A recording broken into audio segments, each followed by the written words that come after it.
Hello students, welcome to Easy Learning Classes. I am your Jatin sir. તો આજના લેક્ચરમાં આપણે જોવાનું છે સ્ટાન્ડર્ડ 11th ચેપ્ટર નંબર 4 અકાઉન્ટ્સમાં એટલે કે આમનોંધ. ઘણા બધા સ્ટુડન્ટ્સના એવા ક્વેશ્ચન્સ હતા કે સર આમનોંધ વાળું ચેપ્ટર અમને શીખવું છે, બરાબર. ધોરણ 11 નું જે આપણું અકાઉન્ટ્સ છે એ અકાઉન્ટ્સના અંદર તમને પાર્ટ 1 કે પાર્ટ 2 ના અંદર આમનોંધ આવડવી બહુ જરૂરી છે. એમ જોવા જઈએ તો આમનોંધથી જ અકાઉન્ટની શરૂઆત થાય છે, બરાબર. ખાતા ખતવણી હોય, કાચું સરવૈયું હોય કે વાર્ષિક હિસાબો હોય, એનો જે મેઇન આધાર છે અકાઉન્ટ્સનો, એ પાયો જે છે એ શું છે તો કે આમનોંધ છે. એટલે આ સ્ટેપને બહુ ધ્યાનથી સમજવું જરૂરી છે. આમનોંધ આવડશે તો આગળના બધા ચેપ્ટર્સ પણ તમને ઈઝી અને સરસ રીતે આવડશે, બરાબર. એને શીખવા માટેની બહુ સરળ રીત છે બેટા. અહીંયા તમને સમજાઈશ. 3 સ્ટેપ છે આમનોંધને શીખવા માટેના. 3 સ્ટેપ, 3 ઈઝી સ્ટેપ, બરાબર છે. સ્ટેપ નંબર 1, વ્યવહારને ઓળખો. રોકડ વ્યવહાર છે કે ઉધાર વ્યવહાર છે એ હમણાં ઓળખતા શીખવાડું તમને. એના પછી બીજું સ્ટેપ છે ખાતાને ઓળખો. વ્યક્તિ ખાતું છે, માલ મિલકત ખાતું છે કે ઉપજ ખર્ચ ખાતું છે, એને ઓળખવાનું છે. અને સ્ટેપ નંબર 3, ખાતું ઓળખ્યા પછી જે ખાતું તમે નક્કી કર્યા છે, બે ખાતા મળે તમને એક વ્યવહારમાંથી, એ બે ખાતા પ્રમાણે એનો નિયમ લાગુ કરવાનો છે. આમનોંધ તૈયાર થઈ જશે, બરાબર છે. ચાલો સ્ટાર્ટ કરીએ આપણે. સ્ટેપ નંબર 1, વ્યવહારની ઓળખ કેવી રીતે કરવી સર? તમારે સૌથી પહેલા જે વ્યવહાર લખ્યો છે એનો ઓળખવો પડશે કે આ રોકડ વ્યવહાર છે કે ઉધાર વ્યવહાર છે. રોકડ વ્યવહારને ઓળખવા માટેની 3 હિન્ટ છે, બરાબર છે. રોકડ વ્યવહારને ઓળખવા માટેની 3 હિન્ટ છે. મારા શબ્દોને ધ્યાનથી સાંભળજો બેટા, પછી એને પ્રેક્ટિસમાં લેવું પડશે તમારે. પહેલું કે વ્યવહારના અંદર જ્યારે તમને રોકડ શબ્દ અથવા તો બેંક શબ્દ વાપરેલો હોય તો એ રોકડ વ્યવહાર છે. દાખલા તરીકે તમને એવું કીધું હોય કે રૂપિયા 10,000 નો માલ રોકડેથી વેચ્યો ખરીદ્યો જે હોય, પણ આપણે શું જોઈએ છે? રોકડ શબ્દ જોઈએ છે, મળી ગયો. યા તો ચેક શબ્દ લખ્યો હશે, ચેક થી ચૂકવણી કરી, ચેક થી ખરીદી કરી. ચેક એટલે બેંક સમજવાનું તમારે. ધંધાની બે ખાતા હોય આપણા, એટલે કે એક હોય આપણું ગલ્લામાં પૈસા જે પડ્યા હોય, બરાબર છે, એટલે કે હાથ પર રોકડ કહીએ છે ને. અને બીજું આપણું બેંકમાં ખાતું હોય તે એટલે બેંક સિલક કહેવાય છે ને, બરાબર. જો કોઈ વ્યક્તિ મને રોકડ આપીને જાય તો ગલ્લાનું બેલેન્સ વધે, અને જો કોઈ ગૂગલ પે કરીને જાય, કોઈ ચેક આપીને જાય તો આપણું બેંકનું બેલેન્સ વધે. તો આ બંને, કોઈ ચેક આપે, કોઈ ઓનલાઈન પેમેન્ટ કરે કે કોઈ રોકડ આપે, આ બધા વ્યવહારને રોકડ વ્યવહાર કહેવાય, બરાબર છે. કોઈ ચેક આપણને આપે, આપણે કોઈને ચેક આપીએ, એને શું કહેવાય? રોકડ વ્યવહાર.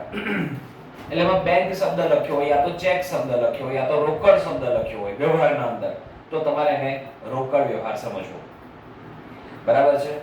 રૂપિયા 10,000 નો માલ ખરીદ્યો અને ચેક આપ્યો, રૂપિયા 10,000 નો ચેક આપ્યો, બરાબર છે, તો પણ એ શું થયો? રોકડ વ્યવહાર થયો, બરાબર છે. પછી બીજું કીધું છે કે વ્યવહારના અંદર રોકડ બેંક શબ્દ વત્તા વ્યક્તિનું નામ હોય તો પણ એ રોકડ વ્યવહાર છે. દાખલા તરીકે તમને એવું કીધું હોય કે રૂપિયા 15,000 નો માલ વિજય પાસેથી રોકડે ખરીદ્યો, બરાબર. શું લખ્યું છે આમાં? રૂપિયા 15,000 નો માલ વિજય પાસેથી રોકડે ખરીદ્યો. આમાં વ્યક્તિનું નામ છે વિજય અને શબ્દ મને રોકડે જોઈએ છે, રોકડ જોઈએ છે, મળી ગયો. આને પણ કયો વ્યવહાર કહેવાશે? રોકડ વ્યવહાર કહેવાશે, બરાબર છે.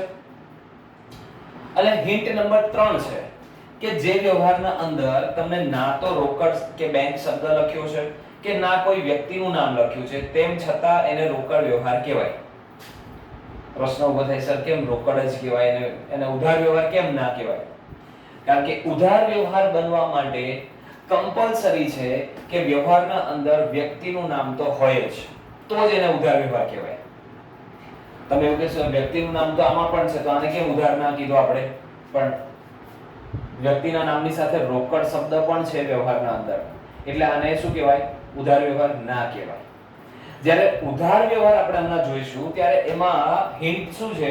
તો કે ફક્ત ને ફક્ત વ્યક્તિનું નામ હોય, રોકડ, બેંક, ચેક જેવા શબ્દ ના હોવા જોઈએ, તો જ એને ઉધાર વ્યવહાર કહેવાય. મારે ઉધાર વ્યવહાર બનાવવા માટે કે ભાઈ મેં x ને આટલો માલ વેચ્યો. અચ્છા ચલો એવું કહો કે ભાઈ મેં 5000 રૂપિયાનો માલ વેચ્યો, તો આને રોકડ વ્યવહાર કહેવાશે, ઉધાર નહીં કહેવાય. કેમ? તો કે જો ઉધાર વ્યવહાર હશે તો મારે એમાં નામ કમ્પલસરી લખવું પડશે. તમે કોને વેચ્યો? મેં 10000 રૂપિયાનો માલ ખરીદ્યો, તો આ રોકડ વ્યવહાર થયો. કેમ? ઉધાર કેમ નહીં? કારણ કે જો મેં ઉધાર ખરીદી કરી હશે તો મારે ક્યાંથી ઉધાર ખરીદી કરી એનું નામ લખવું જ પડશે એમાં વ્યવહારના અંદર. સમજ્યા? એટલે હિન્ટ નંબર 3 શું છે? તો કે આવી રીતે રૂપિયા 4000 મજૂરી ચૂકવી. આ વ્યવહાર શું થયો? તો કે આમાં તમને રોકડ શબ્દ દેખાય છે કોઈ જગ્યા પર? ના. બેંક શબ્દ દેખાય છે? ના. કોઈ વ્યક્તિનું નામ દેખાય છે? ના. કોઈ ધંધાનું નામ દેખાય છે? ના. તો આને કેવો વ્યવહાર કહેવાશે? રોકડ વ્યવહાર. આ ત્રીજી હિન્ટ. વ્યવહારમાં રોકડ બેંક શબ્દ નથી, વત્તા વ્યવહારમાં વ્યક્તિનું નામ અથવા ધંધાનું નામ પણ નથી, તેમ છતાં એને કેવો વ્યવહાર કહેવાશે? રોકડ વ્યવહાર કહેવાશે. હવે તમારે ચેપ્ટરના અંદર જેટલા વ્યવહાર છે, ઉદાહરણો છે, બધાને આ રીતે ચેક કરતા જવાનું પ્રેક્ટિસ કરવા માટે. બરાબર છે? ફરી એક વાત કે રોકડ વ્યવહારની ઓળખ કેવી રીતે કરવી? હિન્ટ નંબર 1, કાં તો એના અંદર રોકડ બેંક શબ્દ હોવો જોઈએ, ચેક શબ્દ હોવો જોઈએ, તો એ રોકડ વ્યવહાર થયો. બીજું કે વ્યવહારના અંદર કોઈ વ્યક્તિનું નામ પણ આપેલું છે, વત્તા રોકડ અથવા તો ચેક જેવો શબ્દ પણ છે, તો પણ રોકડ વ્યવહાર. અથવા તો વ્યવહારના અંદર ના તો તમને રોકડ બેંક ચેક જેવો કોઈ શબ્દ નથી આપ્યો, વ્યક્તિનું નામ પણ નથી આપ્યું, ધંધાનું નામ પણ નથી આપ્યું, તેમ છતાં એ રોકડ વ્યવહાર કહેવામાં આવશે. સમજ પડી? આ રોકડ વ્યવહાર. ઉધાર વ્યવહારને સર કેવી રીતે ઓળખવાનો? ઉધાર વ્યવહારને ઓળખવા માટે મેં અહીંયા લખ્યું છે કે વ્યવહારમાં ફક્ત વ્યક્તિ અથવા ધંધાનું નામ હોવું અને રોકડ, બેંક, ચેક જેવા શબ્દ ન હોવો, તો એને ઉધાર વ્યવહાર કહેવાય. દાખલા તરીકે આપણે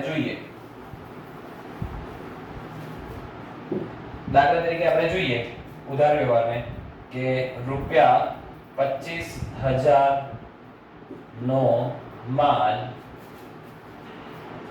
રાજ પાસેથી ખરીદ્યો. બરાબર છે? ચલો વ્યવહારને ધ્યાનથી વાંચો. રૂપિયા 25000 નો માલ રાજ પાસેથી ખરીદ્યો. રોકડ શબ્દ છે? નથી. બેંક અથવા તો ચેક જેવો કોઈ શબ્દ છે? નથી. વ્યક્તિનું નામ, ચલો આ હિન્ટ વાપરો.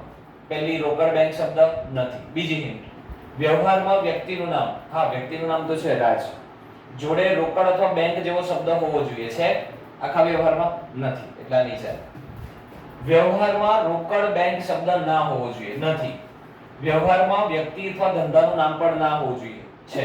એટલે આ ત્રણમાંથી એક પણ હિન્ટ લાગુ પડતી નથી રોકડ બનવા માટેની. હવે આ હિન્ટ વાપરો. વ્યવહારમાં ફક્ત વ્યક્તિ અથવા ધંધાનું નામ હોવું જોઈએ, છે. અને રોકડ અથવા બેંક ચેક જેવો શબ્દ ન હોવો જોઈએ, નથી. એટલા માટે આ વ્યવહારને કેવો વ્યવહાર કહેવાશે? ઉધાર વ્યવહાર કહેવાશે. સમજ પડી? ઉધાર વ્યવહાર કહેવાશે. આ રીતના વ્યવહારો તમારે ઓળખવાના રહેશે સ્ટેપ નંબર 1 માં. ઉધાર છે કે રોકડ છે, ઉધાર છે કે રોકડ છે. 3-4 ઉદાહરણ તમે એવી રીતે જોઈ જશો એટલે તમને એ ખ્યાલ આવી જશે પાક્કી રીતે. ચાલો, એટલું તમે નક્કી કરી દીધું કે આ રોકડ છે કે ઉધાર છે, એના પછી તરત જ બીજું સ્ટેપ તમારે જોવાનું કે વ્યવહારમાંથી ઓછામાં ઓછા 2 ખાતા શોધવાના રહેશે. હવે સર ખાતા કેટલા હોય અને કયા કયા? તો કે ખાતા ટોટલ 3 હોય. વ્યક્તિના ખાતા હોય, માલ અને મિલકતના ખાતા હોય, અને ત્રીજું ઉપજ ખર્ચના ખાતા હોય. વ્યક્તિના ખાતા એટલે શું? તો કે જેમાં વ્યક્તિનું નામ હોય. देखो 2 પ્રકારના વ્યક્તિ હોય, કુદરતી વ્યક્તિ હોય અને માનવ સર્જિત હોય. બરાબર છે? વ્યક્તિનું નામ એટલે કે આપણા જેવા સજીવ વ્યક્તિના નામ આપેલા હોય, રાજેશ, સુરેશ, મહેશ, અજય. બરાબર છે? રીના, મીના, ટીના જે પણ નામ આપેલું હોય એ બધા જ જે છે એ વ્યક્તિમાં આવે છે.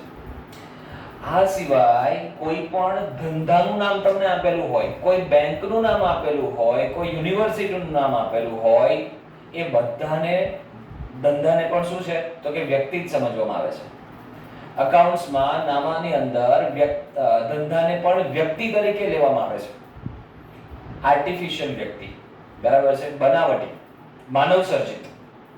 સમજ્યા કે આપણે ધંધાના નામથી બેંકમાં ખાતું ખોલાવી શકીએ ને? હા. ધંધાના નામથી આપણે ચેક આપી શકીએ? હા. ચેક લઈ શકીએ? હા. ધંધાના નામથી તમે એગ્રીમેન્ટ કરી શકો? હા. તો બધી જ વસ્તુ એક જે સામાન્ય માણસ કરી શકે એ ધંધો પણ કરી શકે છે. આપણે આપણી સિગ્નેચર કરીએ? હા. ધંધો એનો સ્ટેમ્પ લગાવે છે ઓથેન્ટિકેટ કરવા માટે, બરાબર છે. તો એ ફક્ત એટલો ફરક છે કે ધંધો એ પોતાની જાતે ચાલી શકતો નથી, કારણ કે સજીવ વ્યક્તિ નથી, એને ચલાવવો પડે છે, આપણા દ્વારા ચલાવવામાં આવે છે, એના માલિક દ્વારા ચલાવવામાં આવે છે, એમના સંચાલકો દ્વારા ચલાવવામાં આવે છે. સમજ્યા? એટલે ધંધાને નામાના અંદર શું છે તો કે વ્યક્તિ માનવામાં આવે છે, બરાબર છે. આપણે શરૂઆતમાં તમે જોયું હશે કે ધંધો અને ધંધાનો માલિક આ બે અલગ અલગ વ્યક્તિ છે. સમજો, હા, બહુ ઇમ્પોર્ટન્ટ અગત્યનો કન્સેપ્ટ છે. ધંધો અને ધંધાનો માલિક બે અલગ અલગ વ્યક્તિ છે. એમાં હું વ્યક્તિ છું એ તો બરાબર છે, પણ મારો ધંધો પણ વ્યક્તિ છે. હા, અકાઉન્ટ્સના અંદર ધંધાને પણ વ્યક્તિ કહેવામાં આવેલો છે. સમજી ગયા? ચાલો, ઠીક છે. તો જ્યારે પણ તમને વ્યવહારના અંદર કોઈ વ્યક્તિનું નામ દેખાય અથવા તો કોઈ ધંધાનું નામ દેખાય, Sai medical store, SBI, BOB bank, બરાબર છે, કે કોઈ સ્કૂલનું નામ દેખાય, કોઈ ક્લબનું નામ દેખાય, તો એ બધી જ વસ્તુઓ શું છે તો કે એ વ્યક્તિ ખાતું બતાવે છે. ઓકે. પછી બીજું આવે છે માલ મિલકત ખાતા. હવે એમાં માલ અને મિલકત બે પ્રકારના ખાતા તમને જોવા મળશે.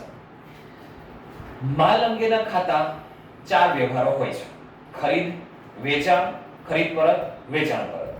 બરાબર છે. વ્યવહારના અંદર ખરીદી બાબતે વાત થયેલી હોય, વેચાણ બાબતે થયેલી હોય, ખરીદ પરત બાબતે થયેલી હોય, યા વેચાણ પરત બાબતે થયેલી હોય, બરાબર છે.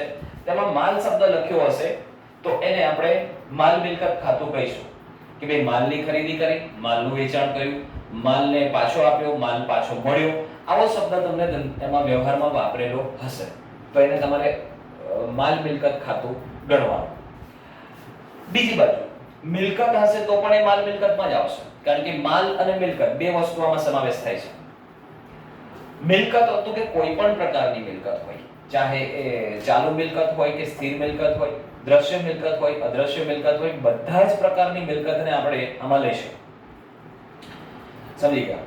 એટલે કે રોકડ આપણી મિલકત છે, બેંક સિલક આપણી મિલકત છે, પછી ફર્નિચર આપણી મિલકત છે, જમીન, મકાન, યંત્ર, વાહનો, કમ્પ્યુટર, પેટર્ન, ટ્રેડમાર્ક, કોપીરાઇટ, આ બધું જ આપણી ધંધાની શું કહેવાય તો કે મિલકત. એમાં દ્રશ્ય, અદ્રશ્ય, ચાલુ, સ્થિર બધી જ આવી ગઈ. કોઈ પણ પ્રકારની મિલકત. જો તમને વ્યવહારના અંદર કોઈ પણ મિલકત માટેનો વ્યવહાર દેખાય, મિલકત ખરીદી, મિલકત વેચી, રોકડ આવી, રોકડ ગઈ, બરાબર છે, તો એને તમારે શું સમજવાનું? માલ મિલકત ખાતું સમજવાનું, બરાબર.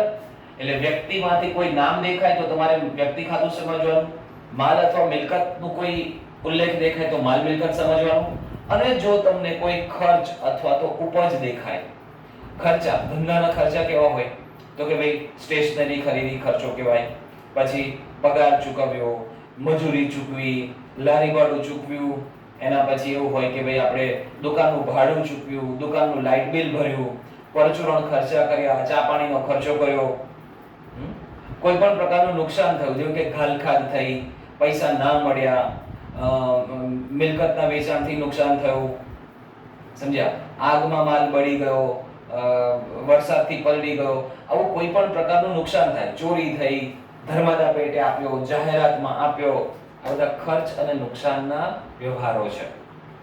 જો તમને આમાંથી કોઈ પણ ખર્ચ અથવા તો નુકસાન દેખાય તો તમારે એને ઉપજ ખર્ચ સમજવાનો. ઉપજ અને ખર્ચ, આ ખર્ચા બતાય, તમને ઉપજ બતાવી દો. ઉપજ જેવી કે એમાં મળેલો શબ્દ લખ્યો હશે જનરલી, મળેલું વ્યાજ, મળેલું ડિવિડન્ડ, મળેલું કમિશન, મળેલું ભાડું, બરાબર છે, મળેલી બ્રોકરેજ, આવા શબ્દ એમાં વાપરેલા હશે તો એ આપણા માટે શું કહેવાય? તો કે આપણા માટે ઉપજ છે. ઉપજ હોય તો પણ ઉપજ ખર્ચ ખાતું, ખર્ચો હોય તો પણ ઉપજ ખર્ચ ખાતું જ કહેવાશે. આની તમારે પ્રેક્ટિસ કરવી પડશે. ચેપ્ટર 2 ના અંદર તમને એના અલગ અલગ ઉદાહરણ આપેલા છે ટેબલ વાઇઝ. એ ઉદાહરણની તમારે પ્રેક્ટિસ કરવાની રહેશે, જેનાથી તમારા વ્યક્તિ, માલ મિલકત ને ઉપજ ખર્ચ ત્રણે ત્રણ જે છે એ એકદમ ચોક્કસ પાકા તૈયાર થઈ જશે. ચેપ્ટર નંબર 2 માં આપેલું છે. સમજ્યા તમે? એટલે આને કહેવાય ખાતાની ઓળખ. એક્ઝામમાં પણ તમને પૂછાશે, આ પ્રકારનો એક પ્રશ્ન આવશે, ભાઈ ખાતાને ઓળખો, ખાતાનું વર્ગીકરણ કરો. તમને 8-10 વસ્તુ એમાં મિક્સ કરીને આપી હશે, તમારે છૂટી પાડવાની. આ રીતે આવા ખાના બનાવી દેવાના: વ્યક્તિ, માલ મિલકત ને ઉપજ ખર્ચ. એમાંથી તમારે વાંચતું જવાનું. જો વ્યક્તિ હોય તો વ્યક્તિના ખાનામાં લખવાનું, ઉપજ હોય તો ઉપજ ખર્ચમાં લખવાનું, અને માલ મિલકત હોય તો માલ મિલકતમાં લખવાનું. આને વર્ગીકરણ કર્યું કહેવાય. બરાબર છે? એકવાર ફરી સમજાવી દઉં. ખાતાના પ્રકાર, તો કે ખાતાના 3 પ્રકાર છે. વ્યક્તિના ખાતા, જેમાં આપણા જેવા કોઈ સજીવ વ્યક્તિનું નામ આપ્યું હોય તો વ્યક્તિ ખાતું છે. માલ અથવા તો મિલકત આપેલી હોય, ધંધાનું નામ આપેલું હોય તો પણ એ વ્યક્તિ ખાતું છે. ઉપરાંત તમને મૂડી, ઉપાડ, દેવાદારો, લેણદારો આમાંનો કોઈ શબ્દ દેખાય તો પણ વ્યક્તિ ખાતું છે. કેમ એ સમજાઈ દઉં તમને. મૂડી કોણ ચૂકવે? મૂડી આપનાર વ્યક્તિ કોણ છે? તો કે ધંધાનો માલિક. અને ધંધાનો માલિક એટલે કોણ થયો? વ્યક્તિ થયો. બરાબર છે? રૂપિયા 5000 નો માલ ધંધામાં લાવ્યા એટલે રોકડ ધંધામાં આવે છે, અને આપે છે કોણ? Question mark. આપે છે કોણ ધંધાને? તો કે વ્યક્તિ આપે છે, ધંધાનો માલિક આપે છે. તો એને શું કહેવાય? મૂડી. મૂડી કોણ આપનાર છે? તો કે વ્યક્તિ. એટલે શામાં લખાય મારે? વ્યક્તિ ખાતામાં લખાય. ધંધામાંથી 7000 રૂપિયાનો માલ ઘરે લઈ ગયા. કોણ લઈ ગયો? ફરી પાછું તમને નામ આવશે, તો કે ધંધાનો માલિક લઈ ગયો. વ્યક્તિ છે? હા. એટલે શું? તો કે વ્યક્તિ ખાતું. મૂડી હોય, ઉપાડ હોય, દેવાદારો. દેવાદારો એટલે કોણ? તો કે જેમને મેં ઉધાર માલ વેચ્યો છે. બરાબર છે? 15000 નો માલ અક્ષયને ઉધાર વેચ્યો, તો અક્ષય મારા માટે દેવાદાર છે, હું એના માટે લેણદાર છું. વ્યવહાર હોય કે ભાઈ દેવાદારો, તો કે ભાઈ કોણ છે દેવાદારો? કોણ છે એટલે તમને શું મળશે? વ્યક્તિઓ મળશે, વ્યક્તિના નામ મળશે. એટલે દેવાદારને પણ તમારે શામાં લેવાનો? વ્યક્તિ ખાતામાં. લેણદારો, જેમની પાસેથી હું ઉધાર લઈને આવ્યો છું, મુદત લીધી છે કે ભાઈ 10 દિવસ, 15 દિવસ, 1 મહિનામાં તમને ચૂકવી આપીશ. એ લેણદારોનું લિસ્ટ કોણ હશે? તો કે એમાં પણ વ્યક્તિઓ જ હશે બધા. એટલે એને પણ મારે શામાં લેવો પડે? વ્યક્તિ ખાતામાં. ચૂકવવાનો બાકી ખર્ચ. બીજો પ્રશ્ન આવે, કોને? ભાઈ પેલાનું પગાર ચૂકવવાનો બાકી છે, કોનો? એટલે વ્યક્તિનું નામ આવશે. ભાઈ પેલો ખર્ચો ચૂકવવાનો બાકી છે સ્ટેશનરીનો, કોને? તો કે ફલાણી સ્ટેશનરી વાળાને. વ્યક્તિનું નામ આવશે. એટલે ચૂકવવાનો બાકી કોઈ પણ પ્રકારનો ખર્ચ હોય, બરાબર? ચૂકવવાનો બાકી બોલું છું. ખર્ચો ચૂકવાઈ ગયો હોય તો ઉપજ ખર્ચ. દાખલા તરીકે હું એવું કહું કે ભાડું ચૂકવ્યું તો એ ઉપજ ખર્ચ. ભાડું ચૂકવવાનું બાકી છે તો એ વ્યક્તિ ખાતું થઈ જશે. ભાડું ચૂકવવાનું બાકી છે, કોને? કોને એટલે શું મળશે તમને? વ્યક્તિ. આવું તમારે લખવાનું નથી, આ તો તમને સમજાવું છું. બરાબર? એટલે ચૂકવવાનો બાકી ખર્ચ હોય, મળવાની બાકી આવક. કોની પાસેથી? મળવાની બાકી આવક છે, કોની પાસેથી? એટલે ફરી પાછું વ્યક્તિનું નામ આવશે.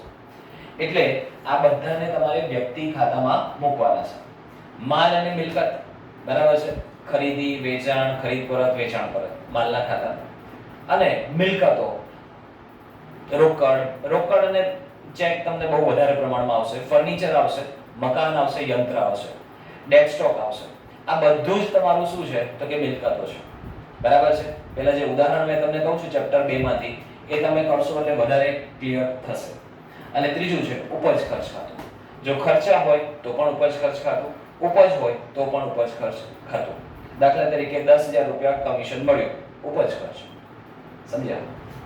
બે ખાતા કેવી રીતે શોધવાના એ તમને એક નમૂનો આપી દઉં કે રૂપિયા 25000 નો માલ રાજ પાસેથી ખરીદ્યો. તો આમાં રાજ જે છે ને એ શું છે? તો કે ભાઈ વ્યક્તિ ખાતું છે. બરાબર છે? અને પહેલી વસ્તુ કે આ કેવો વ્યવહાર છે? રોકડ છે કે ઉધાર છે? તો કે આ ઉધાર વ્યવહાર છે.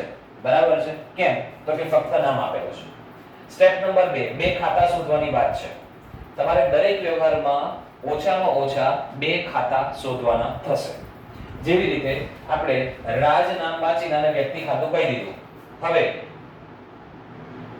માલ એટલે આ બીજું ખાતું થયું. આને શું કહેવાય? તો કે માલ મિલકત ખાતું. સમજી ગયા બેટા? હજુ એક તમને ઉદાહરણ આપું. ચલો, રૂપિયા 5000 પગાર ચૂકવ્યો. તો આના અંદર આપેલા તો એ સમજો કે આ રોકડ છે કે ઉધાર છે.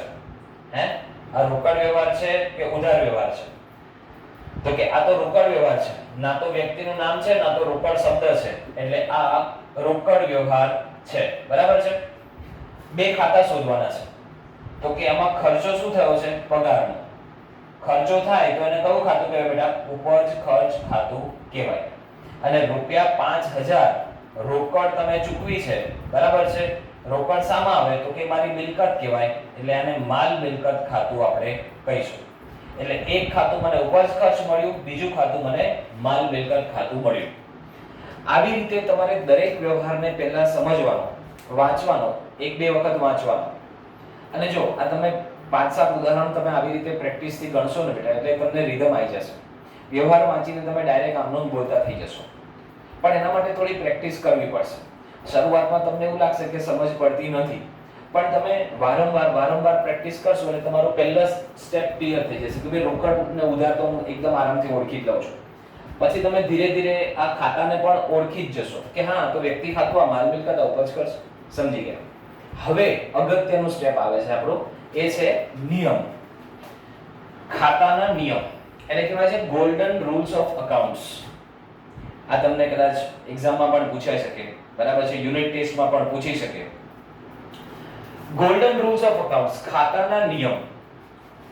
આપણે સ્ટેપ નંબર 1 કર્યું, 2 કર્યું, જેમાં આપણે ખાતા શોધ્યા. હવે શું કરવાનું? આગળ શું કરવાનું? તો કે તમે જે ખાતા શોધ્યા છે એ ખાતાનો તમારે નિયમ એમાં લાગુ કરવાનો છે. નિયમ જોઈ લઈએ આપણે. વ્યક્તિ ખાતાનો નિયમ એવું કહે છે કે લેનાર ખાતે ઉધાર તે આપનાર ખાતે જમા. આમાં તમારે આને એવી રીતે યાદ રાખવાનું છે કે જો તમે જે વ્યક્તિ શોધ્યો એ વ્યક્તિ ધંધા પાસેથી લાભ લેનાર છે. આવો લાભ શબ્દમાં નથી લખ્યો નિયમમાં, પણ તમારે મનમાં એવું વિચારવાનું છે. જો એ વ્યક્તિ લાભ લેનાર છે ધંધા પાસેથી તો એને ઉધાર કરો. લેનાર ખાતે ઉધાર એટલે મનમાં બોલો, લાભ લેનાર ખાતે ઉધાર. આપણા પાસેથી એટલે કે આપણા ધંધા પાસેથી જો લાભ લેતો હોય તો એને ઉધાર કરવાનો, અથવા તે આપનાર ખાતે જમા. એટલે એક તમારે મનમાં બોલવાનું લાભ આપનાર ખાતે જમા. જો એ વ્યક્તિ આપણને એટલે કે ધંધાને લાભ આપતો હોય તો એને જમા કરો. હવે લાભ લેનાર અને આપનારનું એક એક તમને ઉદાહરણ આપી દો. બરાબર છે?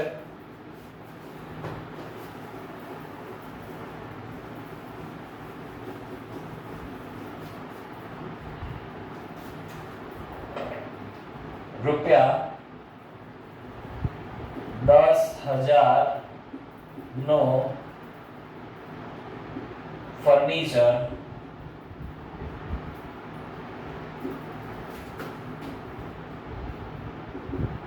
નીલકંઠ ફર્નિચર પાસેથી ખરીદ્યું. ચલો જલ્દી વિચારવા માંડો. આ રોકડ છે કે ઉધાર છે? આ વ્યવહાર રોકડ છે કે ઉધાર છે? તો કે મને તો ફક્ત વ્યક્તિનું નામ દેખાય છે. રૂપિયા 10,000 નું ફર્નિચર નીલકંઠ ફર્નિચર પાસેથી ખરીદ્યું. રોકડ બેંક શબ્દ જેવું કશું દેખાતું નથી. ફક્ત વ્યક્તિનું નામ દેખાય છે. નીલકંઠ ફર્નિચર ધંધાનું નામ છે એટલે વ્યક્તિ ખાતું કહેવાય. બરાબર છે? ચલો, એટલે આને આપણે કેવો કહીશું? તો કે ઉધાર વ્યવહાર છે ભૈયા. Step number 1. સ્ટેપ નંબર 2 શું કીધું મેં તમને? તો કે ખાતાને ઓળખવાના. ખાતાને ઓળખવાના એટલે કે નીલકંઠ ફર્નિચર એ વ્યક્તિ ખાતું છે ભાઈ. ચલો, બરાબર છે? અને આપણે શું ખરીદ્યું છે? તો કે ફર્નિચર. ફર્નિચર એટલે તો મિલકત કહેવાય. એટલે આને માલ મિલકત ખાતું આપણે કહીશું. સમજ્યા બેટા? ધ્યાનથી જોવો જરા. રૂપિયા 10,000 નું ફર્નિચર નીલકંઠ ફર્નિચર પાસેથી ખરીદ્યું. ઉધાર વ્યવહાર છે. એટલે કે આપણે નીલકંઠ ફર્નિચર પાસેથી ફર્નિચર લઈને તો આવી ગયા પણ પૈસા આપ્યા નથી. એને જ ઉધાર વ્યવહાર કહેવાય. તો આ પરિસ્થિતિમાં તમે જે વ્યક્તિ ખાતુંને શોધ્યું છે નીલકંઠ ફર્નિચર, બરાબર છે, એ વ્યક્તિ તમે નક્કી કરો આપણાને લાભ આપે છે કે લાભ લે છે. મેં એને પૈસા નથી આપ્યા, એની પાસેથી ફર્નિચર લઈને આવી ગયો, તો એ વ્યક્તિ ધંધાને લાભ આપનાર છે. આપનાર ખાતે શું કરવાનું? જમા. જમા એટલે શું? તો કે નીચે લખાઈને જમા કહેવાય. આવી રીતે લખાય, તે નીલકંઠ ફર્નિચર ખાતે રૂપિયા 10,000 આવી રીતે લખાશે. હવે તમે બીજું એક ખાતું પણ શોધ્યું છે. કયું ખાતું શોધ્યું છે? તો કે માલ મિલકત ખાતું શોધ્યું છે. માલ મિલકત ખાતાનો નિયમ શું કહે છે? તો કે ભાઈ માલ મિલકત એવું કહે છે, આવે તે ઉધાર જાય તે જમા. જો માલ અથવા તો મિલકત ધંધામાં આવતી હોય તો એને ઉધાર કરજો, અને જો માલ અથવા તો મિલકત જતો હોય ધંધામાંથી તો એને જમા કરજો. તો અહીંયા આગળ તમે ફર્નિચર ખરીદ્યું છે, તો એ ફર્નિચર ધંધામાં આવે છે કે જાય છે? તો કે આવે છે. આવે છે એને શું કરવાનું? ઉધાર કરવાનું. એટલે અહીંયા આગળ તમે લખશો ફર્નિચર ખાતે ઉધાર.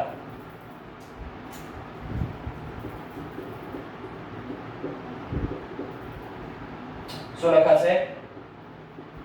આ થઈ ગઈ તમારી આમ નોંધ. ઉધાર બાજુ તમારે 10,000, જમા બાજુ 10,000. ફર્નિચર ખાતે ઉધાર તે નીલકંઠ ફર્નિચર ખાતે. આવી રીતે આમ નોંધ કરવાની થશે તમારે. બરાબર? 3 ઈઝી સ્ટેપ. નિયમ નંબર 2, માલ મિલકત ખાતાનો નિયમ. આવે તે ઉધાર જાય તે જમા. એટલે મનમાં એવું બોલવાનું, માલ મિલકત જો આવતું હોય તો ઉધાર બાજુ લખીશ. ઉધાર એટલે ઉપર, એને ઉધાર કહેવાય, અને નીચે જમા હોય. અને જો માલ મિલકત ધંધામાંથી જતું હોય તો જમા કરવાનું. દાખલા તરીકે 5,000 નો માલ ખરીદ્યો રોકડેથી. 5,000 નો માલ રોકડેથી ખરીદ્યો તો માલ ધંધામાં આવે છે, બરાબર છે, રોકડ ધંધામાંથી જાય છે. સમજી ગયા? હજુ એક નિયમ તમે જોડે જોડે સમજી લો. જ્યારે ધંધામાં માલ આવે છે તો એને ખરીદી શબ્દ બોલજો, અને જો ધંધામાંથી માલ જતો હોય તો એને વેચાણ શબ્દ બોલાશે. આ નિયમ ફક્ત માલ માટે જ લાગુ પડે છે. જો માલ ધંધામાં આવતો હોય તો માલ ખાતે ઉધાર નહીં લખાય, અને જતો હોય તો માલ ખાતે જમા નહીં લખાય. એમાં લખાશે માલ આવે છે તો ખરીદ ખાતે ઉધાર લખાશે, અને માલ જો જતો હોય તો વેચાણ ખાતે એવું લખાશે. આના સિવાય તમે ફર્નિચર ખરીદ્યું તો ફર્નિચર ખાતે જ ઉધાર, ફર્નિચર વેચ્યું તો ફર્નિચર ખાતે જ જમા. તમે રોકડ આવી તો રોકડ ખાતે ઉધાર, રોકડ ગઈ તો રોકડ ખાતે જમા. બીજા બધાને જે નામ છે એ નામથી જ આવે છે અથવા જાય છે લખવાનું. પણ માલ આવતો હોય ધંધામાં તો એને ખરીદ શબ્દ લખવાનો, ખરીદી એવું લખવાનું, અને જો જતો હોય તો એને વેચાણ એવો શબ્દ તમારે લખવાનો રહેશે. અને ત્રીજો નિયમ છે ઉપજ ખર્ચ ખાતાનો નિયમ. જો તમને વ્યવહારના અંદર ખર્ચ અથવા તો નુકસાન દેખાય તો એને ઉધાર કરવાનું, અને જો આવક દેખાશે તો તમે એને જમા કરવાનું. ઉદાહરણ તમને આપી દઉં કે રૂપિયા 5,000 પગાર ચૂકવ્યો. અહીંયા આગળ પગાર ચૂકવ્યો છે આપણે, બરાબર? એટલે પગારનો આપણા માટે શું છે? તો કે ખર્ચો. કઈ બાબતનો ખર્ચો છે? પગારનો. રૂપિયા 3,000 ની સ્ટેશનરી ખરીદી. બરાબર છે? શું કર્યું આપણે? સ્ટેશનરી ની ખરીદી કરી. સમજી ગયા? ખર્ચો કયો થયો? સ્ટેશનરીનો થયો. તો આ જ નામથી તમારે ઉધાર કરવાનું. સ્ટેશનરી ખર્ચ ખાતે ઉધાર, પગાર ખાતે ઉધાર, મજૂરી ખાતે ઉધાર, લારી ભાડા ખાતે ઉધાર, દુકાનના ભાડા ખાતે ઉધાર, વીજળી બિલ ખાતે ઉધાર. આવી રીતે તમારે લખવામાં આવશે. અને જો તમને ઉપજ થતી હોય તો એને નીચે લખવાની. નીચે લખો ને એટલે તે એવું કરીને લખાય, તે શબ્દ લખાય, તે. દાખલા તરીકે આપણને કમિશન મળ્યું તો લખાય તે કમિશન ખાતે નીચે, બરાબર? આ બધી વસ્તુ નીચે લખાશે.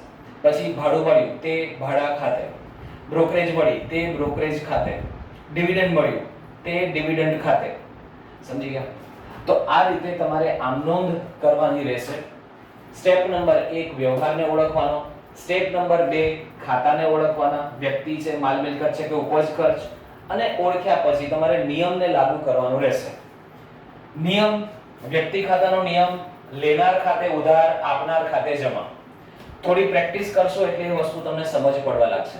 શરૂઆતમાં કદાચ તમે થોડા ખોટા બી પડી શકો, જે એકદમ સ્ટાર્ટિંગ છે અત્યારે એમની વાત કરું છું.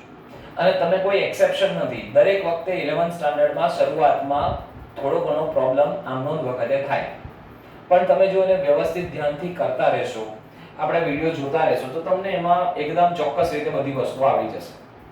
તેમ છતાં તમને કોઈ ડાઉટ, ક્વેશ્ચન, ક્વેરી હોય તો મને કમેન્ટ્સમાં તમે જણાવજો. બરાબર છે?